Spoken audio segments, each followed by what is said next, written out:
Action. আল্লাহ, আমি কোন বিপদে ফালাইলা তুমি আমারে? আমি এখন কি এই করি? কেমনে কি একটা খারাপ সংবাদ শুনলাম, কি হইছে? বউ, আর কইও না, আমি তো শেষ হয়ে গেলাম, আমি তো নিঃস্ব হয়ে গেছি।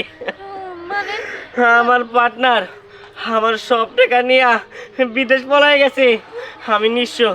শুনো, এই কথা যদি এখন ব্যাংক শুনতে পারে, তাইলে আমার বাড়ি ঘর বাইক গাড়ি টাড়ি সব কিছু ওরা নিয়ে যাইব।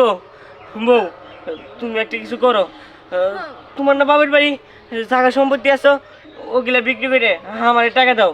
আজকে ব্যাংকে 1 লাখ টাকা একটা কিস্তি দিতে হইব, নাইলে তো ব্যাঙ্গালার আমার সব কিছু নিয়ে যাবো গো বউ। এটা তুমি কি কইতাছো? আমি যদি আমার বাবার বাড়ির সব জায়গা সম্পত্তি বাড়ি গাড়ি বিক্রি করে দেই, তাহলে আমার আব্বা কই থাকবো?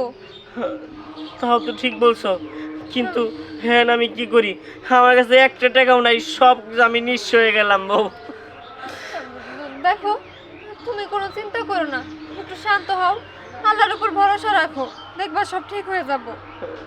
বুঝতে পারছি। আচ্ছা বউ, তুমি একটু তোমার বাপের বাড়ি যাও, যাই দেখো কিছু করতে পারো নাকি। আজকে যদি 1 লাখ টাকা কিস্তি না দিতে পারি, তাইলে কিন্তু আমি সব কিছু হারাই ফেলামো। আচ্ছা ঠিক আছে, আমি তাইলে আমার বাবার বাড়ি যাইতাছি, আমার আব্বার সাথে আমি কথা কয়ে দেখি কি করা যায়। হ, আর শুনলাম দিহান নাকি কাজ করে। কি জানি, আমি তো তা জানি না, ধ্যানের সাথে এখন আমার কোনো যোগাযোগ নাই। আর দিহান নাকি বাইকও কিনছে। কি? হ্যাঁ। ধ্যান বাইক কিনছে? কই, আমি তো এসব বিষয়ে কিছুই জানি না। আচ্ছা বউ, তুমি তাড়াতাড়ি যাও, তোমার বাবার বাড়ি যাও, যাই দেখো কিছু করতে পারো নাকি। আচ্ছা ঠিক আছে, আমি তাইলে আমার বাবার বাড়ি যাই, যাই দেখি কিছু করতে পারি কিনা। আচ্ছা ঠিক আছে।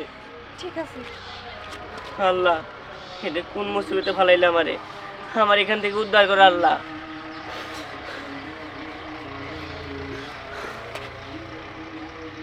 কাট।